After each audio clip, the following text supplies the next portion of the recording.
요즘은 제가 교회에서 이렇게 일을 하고 돌아가면 거의 저녁 시간이 됩니다. 나머지 일들을 이렇게 맡고 돌아가면 그래서 TV 볼 시간이 거의 없어요. 저는 이제 드라마도 안 보고 간혹 이제 뭐 뉴스나 이런 것들만 봅니다. 좋아하지 않아서가 아니라 한 번 보면 빠져나올 수가 없어요. 너무 잘 만들어서 드라마를 한 번 손대면 끝까지 봐야 돼요. 그래서 안 봅니다. 뭐 정말 봐야 될 것이 있다면 봐야 되겠지만 가능하면 안 보려고 노력을 합니다.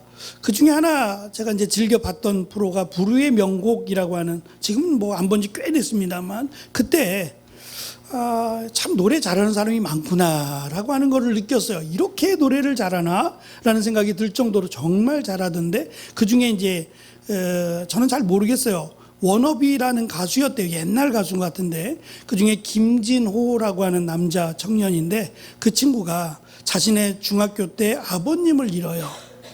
아버님을 잃고 나서 자신의 이야기를 가사로 써서 가족 사진이라고 하는 노래를 불렀어요. 나중에 한번 들어보시면 참 좋을 것 같아요. 가족 사진이라고 하는 노래를 그 불후의 명곡에서 들었는데 그 노래를 들으면서 저도 울컥하더라고요. 내용이 이렇습니다. 제가 읽어드리려고요.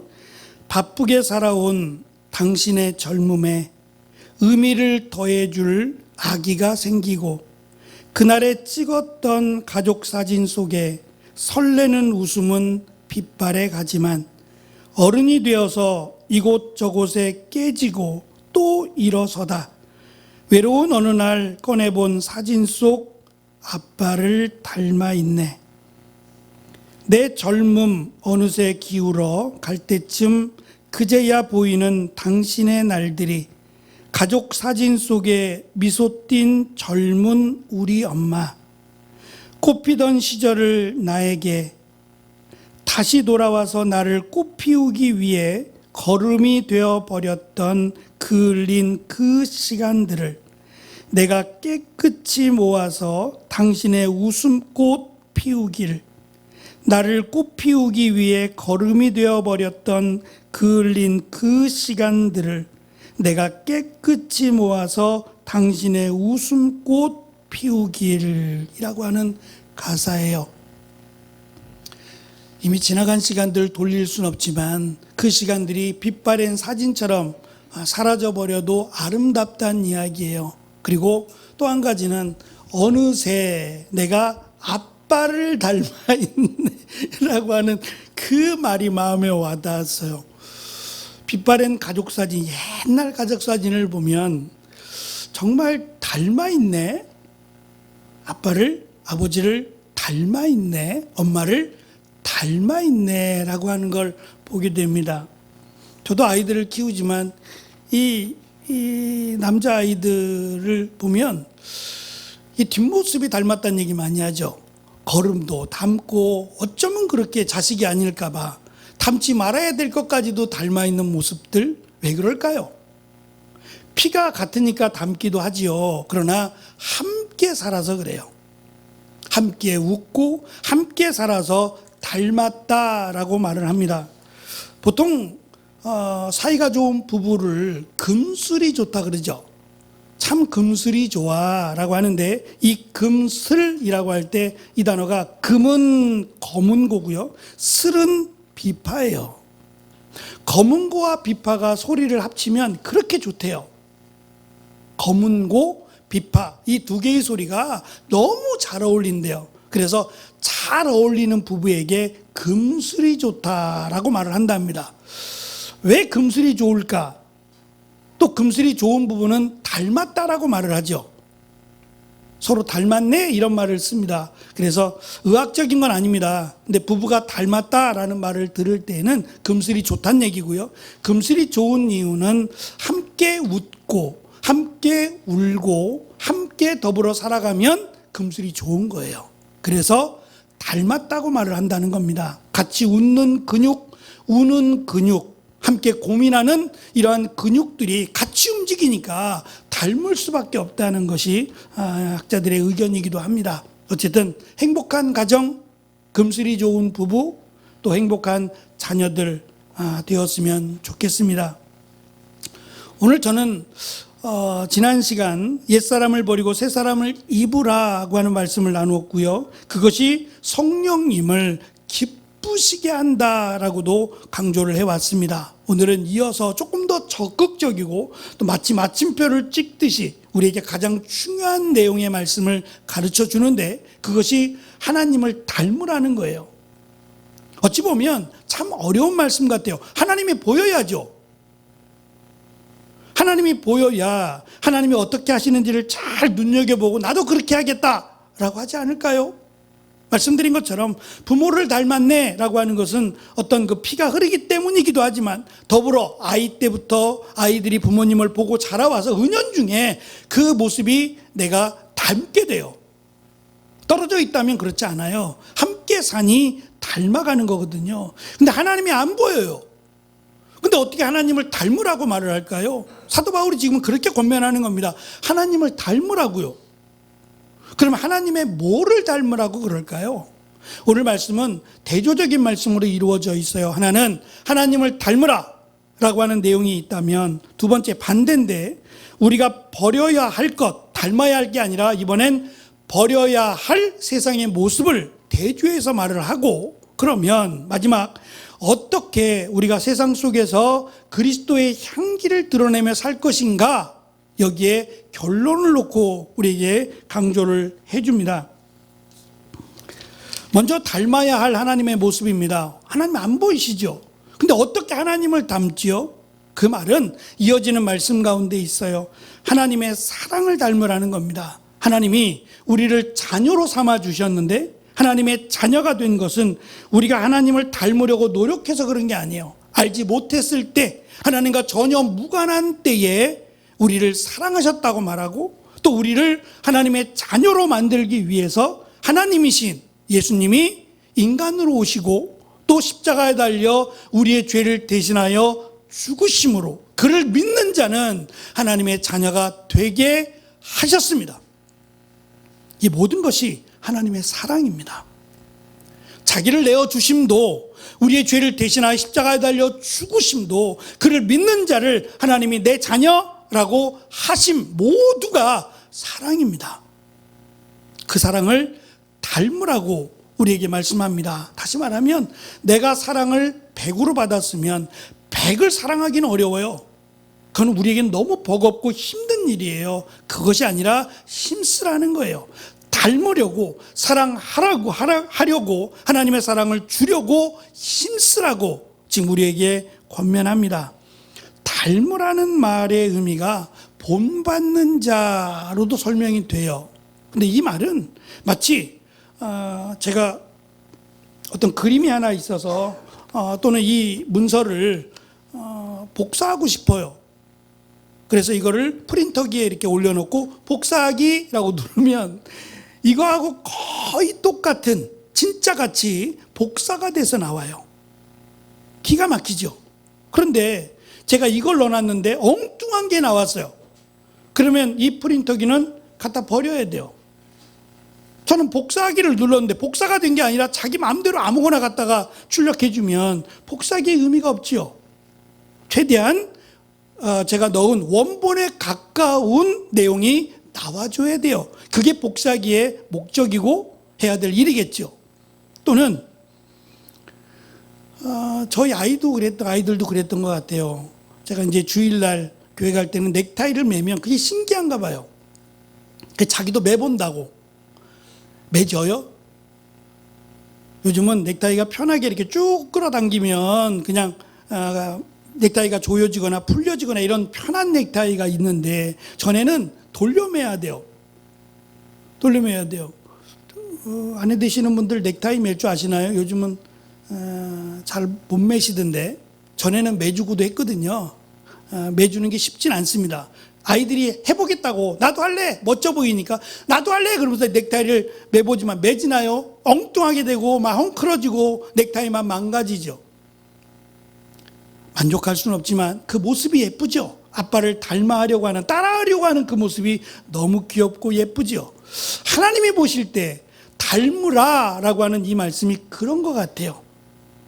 하나님이 너무너무 좋아서 하나님이 하시는 일을 흉내내려고 하는, 아니 이건 좀 너무 작은 얘기 같아요. 흉내낸다 이거 아니라 닮으려고 노력하려는 그 마음을 하나님이 기뻐하시겠다는 겁니다.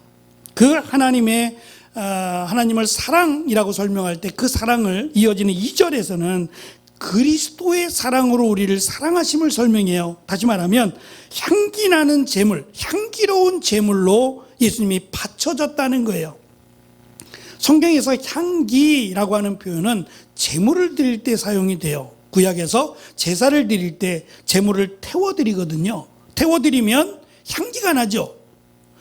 돼지고기를 구우면 돼지고기 냄새가 나고요. 소고기를 구우면 소고기 냄새가 나요. 양고기를 구우면 양고기 냄새가 나고 생선을 구우면 생선 냄새가 나죠. 구운다고 모든 게 다 똑같지 않아요. 다 다른 냄새가 나요. 그것만의 독특한 향이 나죠. 근데 이 냄새로 구별하는 게 아니라 하나님이 받으신다, 받지 않으신다라는 것을 알 수 있는 것은 이것을 태웠을 때 향기와 더불어 연기가 나요. 태우는 연기가 나겠죠. 이 연기가 하늘을 향해서 똑바로 올라가면, 그래서 우리가 잘 아는 가인과 아벨, 아담의 첫 번째 아들로 기록되는 가인이 있고 동생 아벨이 있는데, 둘 다 하나님께 제사를 드리라고, 하나님이 받으실 만한 제사를 드리라고 아버지 엄마인 아담과 하와가 가르쳤겠죠. 꼭 가르쳤을 겁니다. 그래서 하는데 가인이 화가 났어요. 아벨은, 그 아벨이라고 하는 이름이 별 볼 일 없다예요. 약하다는 얘기일 거예요. 육신적으로 연약하거나 별 볼 일 없거나 정말 그럴 겁니다. 근데 어떻게 아벨이 드리는 제사는 하나님이 받으시고 나처럼 건강하고 힘써서 농사를 짓는 내 재물은 하나님이 안 받으실까? 화가 났어요. 그래서 얘가 없으면, 아벨이 없으면 하나님이 내 거 받으실 거야 라고 잘못 생각했어요. 그래서 아벨을 죽이죠. 이때 가인이 어떻게 알았냐는 거예요. 하나님이 아벨의 것을 받았다, 내 것을 안 받으신다, 이걸 어떻게 아냐는 거예요. 가인이 알았잖아요. 알아서 시기하고 아벨을 죽이게 되는 계기가 되는데 어떻게 알았느냐? 그 답이 향기라는 단어에 있어요. 냄새뿐만 아니라 연기가 하늘로 올라가면 하나님이 받으신다고 여겼고, 이게 올라가지 않고 흩어지면 하나님이 받지 않으신다라는 것으로 알았어요. 그러면 태워서 드리는 제사, 제물을 태워서 드리는 제사를 하나님이 기뻐 받으신다라는 걸 알 수 있겠지요.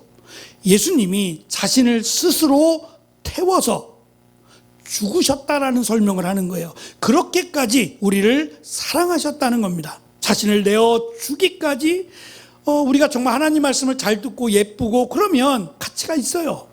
근데 그렇지 않아요. 전혀 하나님을 알지 못하고 때로는 하나님을 거역하고 대적하는 원수와 같은 자들을 위해 하나님이신 예수님이 스스로 우리의 죄를 대신하여 마치 제물이 태워져서 그 향기와 냄새를 하나님께 올려드리는 것처럼, 왜 이러한 표현을 썼느냐는 거예요. 그냥 하나님이 받으실 만한 제물이 되셨다고 하면 될 것을 왜 향기가 나는, 그 향기를 받으시는 하나님을 설명해야 될까? 바로 우리가 그렇다는 거예요.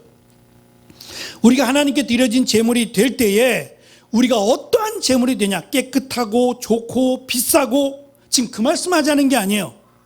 다 소를 드리자, 그런 게 아니에요. 가난한 사람들은 집비둘기라고 하는 비둘기를 잡아서 집비둘기로 하나님께 제물을 드리기도 했어요. 꼭 소를 드려야만, 비싼 소를 드려야만 하나님이 기뻐하고 그보다 못한 것들을 드리면 하나님이 싫어한다, 결코 그렇게 말씀하지 않아요. 그들의 삶을 통해서 그들이 드릴 수 있는 최선의 것으로 드리라는 건데, 문제는 태운다는 데 의미가 있어요. 희생이죠. 우리가 하나님을 사랑할 때 하나님이 우리에게 보여준 사랑은 희생의 사랑이라는 거예요. 자신을 내어 죽기까지, 태워드리기까지 한 사랑이라면 우리도 하나님의 그 사랑을 닮을 때에 우리를 태워드리는 사랑에 흉내를 내야 되지 않겠냐는 거예요. 내 것을 찾으라고, 내 것을 구하려고 하는 이기적인 사랑이 아니라 내어주려고 하는 사랑 말입니다. 조금이라도 다른 이들에게 더 주기를 원하는 그런 사랑을 하라고 지금 우리에게 말씀하고 있다는 겁니다. 그것이 우리가 하나님을 닮아야 될 사랑이다라고 가르쳐주고 있습니다. 두 번째는 버려야 되는 겁니다. 두 가지를 같이 가지고 있을 수 없어요. 그리스도의 향기를 가지려면 버려야 되는 게 있어요. 예를 들면 그거예요. 옷이 더러워요. 냄새나고 굉장히 더러운데 내가 이것을 피하고자 깨끗한 옷을 입어요. 그러면 잠깐은 깨끗해 보일 수 있어요. 그런데 조금만 시간이 지나면 이 옷 안에 있는 더러운 옷, 이 찌든 옷의 냄새가 나오게 돼 있어요. 잠깐은 속일 수 있어요. 잠깐은 깨끗해 보일 수 있지만 그것이 얼마 가지 않아요. 그래서 제대로 깨끗해지려면 안에 입은 더러운 것들은 버려내야죠. 버리고 그 다음에 깨끗한 몸에 깨끗한 옷을 입어야 더 이 깨끗함이 오래가지 않을까요? 그래서 하나님의 사랑을 닮으려면 이것부터 버려야 돼요. 같이 끌어안고 갈 수가 없다라고 하면서 우리에게 두 가지를 가르쳐 줍니다. 먼저는 음행이라고 하는 성적인 죄악을 이야기합니다. 가정이라고 하는 것은 작은 교회예요. 우리가 공동체를 살아가면서 가장 작은 공동체가 가정입니다. 이 가정이 깨지면 나라도 깨지는 거예요. 나라만 잘 되고 가정이 깨지는 거 의미 없어요.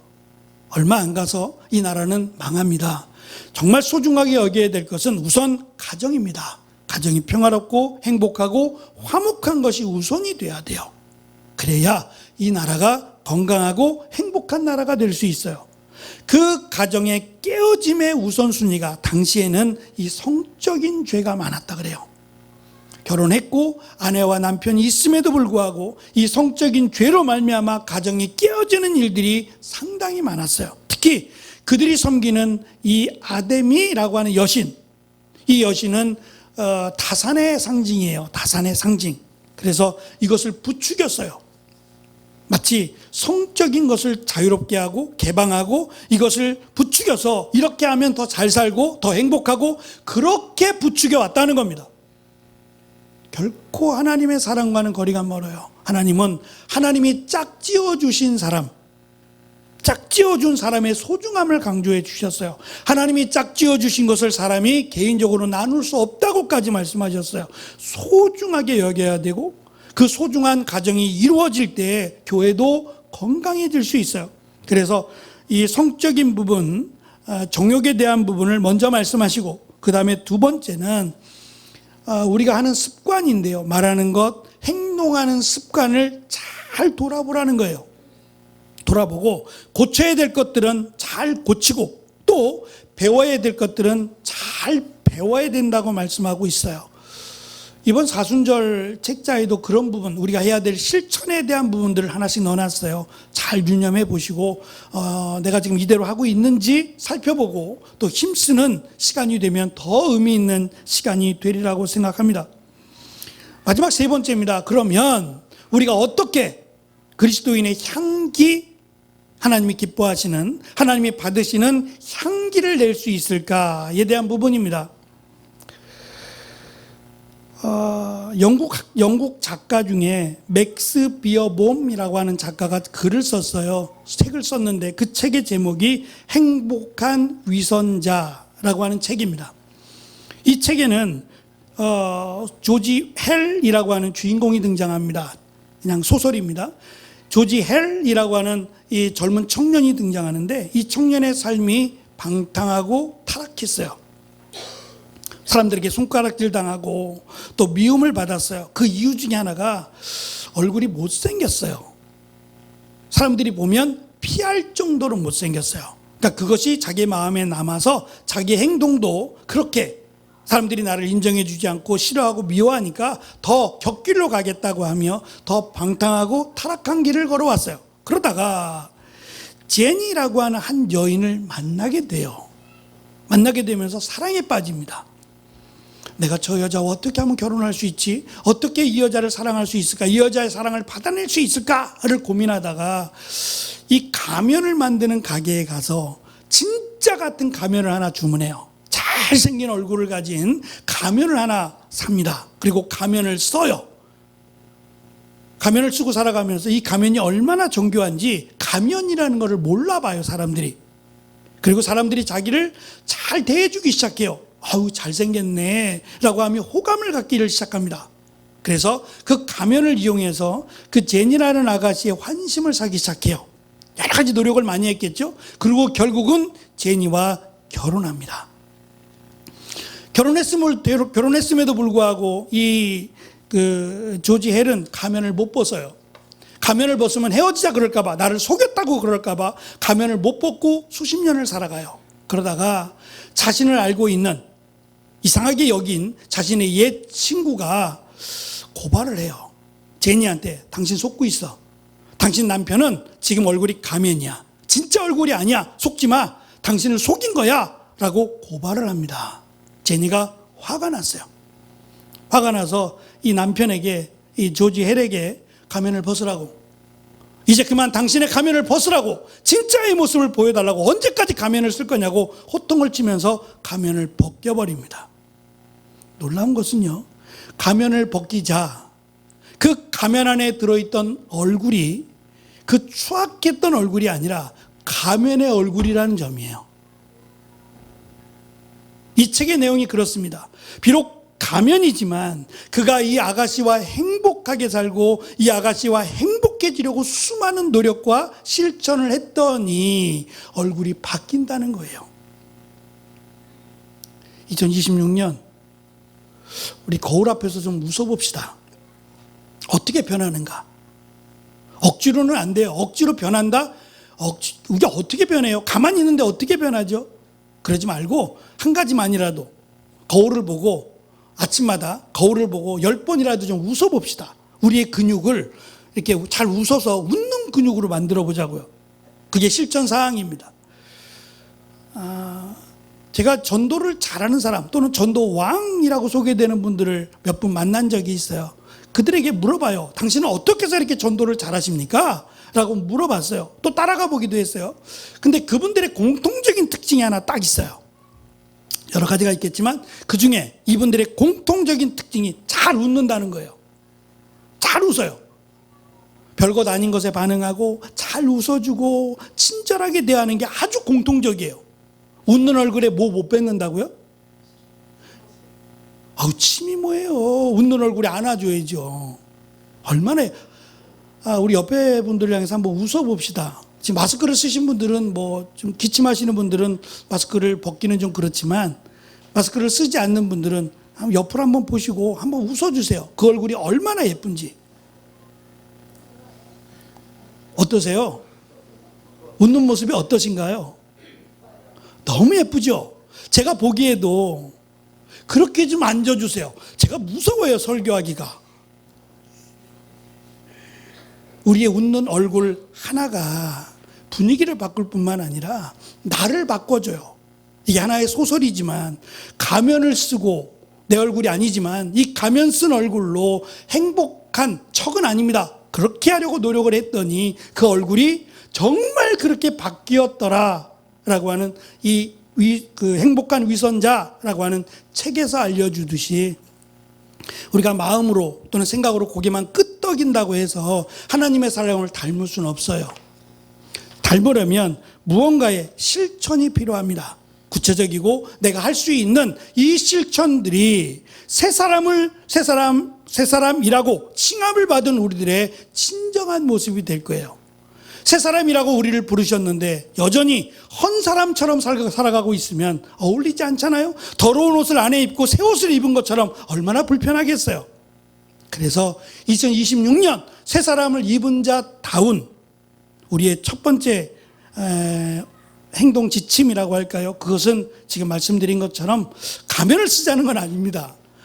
가면을 쓰자는 게 아니라 진짜 우리가 행복하고 은혜롭고 감사한 그러한 얼굴을 좀 갖자는 거예요. 이건 노력해야 됩니다. 거울을 보고 노력하시고 그러면 분명히 변화될 수 있다 생각합니다. 특별히 이 말에 대한 말씀을 조금 더 합니다. 왜냐하면 말하는 게 쉽거든요. 행동하는 것보다 말하는 게 훨씬 더 쉽고 또 말하는 것이 실수로 이어질 가능성이 많아요. 그 중에 첫 번째가 저속한 농담이라는 거예요. 제 주변에도 농담을 잘하는 친구들이 있어요. 그러면 이 농담 한마디가 분위기를 확 바꿔줘요. 아우, 센스 있네 라고 사람들이 칭찬하기도 하고요. 근데 간혹 이 농담이 지나칠 때가 있어요. 예를 들면 누군가의 약점을 건드리기도 해요. 사람들은 웃을지 모르지만 당사자들은 상당히 불편하고 불쾌할 수 있어요. 그래서 하지 말라는 게 아니라 저속한 농담이라고 소개되는 이러한 말들은 가급적 하지 않는 것으로, 그리고 대신 오늘 말씀해 보면 감사하는 말을 하라는 거예요. 우리가 지난 시간에 미고사라고 하는 찬양을 함께 나누었어요. 미안해요, 고마워요, 사랑해요, 하나 더 축복해요 라고 하는 이 네 마디 말이요. 이것이 늘 우리 안에 맴돌 수 있고, 또 실제로 그렇게 우리가 말한 대로 살아갈 때에 세상의 악취가 아니라 그리스도의 향기를 품어내는, 말하지 않아도 우리의 행동 하나에 향기가 드러나는, 그것이 새 사람에 합당한 삶이요 모습이라고 사도 바울은 강조합니다. 거창한 걸 말하지 않습니다. 가까운 곳에서부터 하나님을 닮으려고, 하나님이 우리에게 주신 사랑, 이 사랑을 어떻게 하면 나누어 주며 살까, 베풀며 살까라고 생각하는 이것이 하나님을 닮는 자의 모습이고 그리스도의 향기라고 우리에게 강조해 주고 있습니다. 이 향기를 세상에 뿜어내고 가정, 사랑하는 가족들에게 나누어 주는 귀한 은혜의 삶이 한 주간 동안 우리 가운데 충만하시기를 축원합니다. 기도하겠습니다.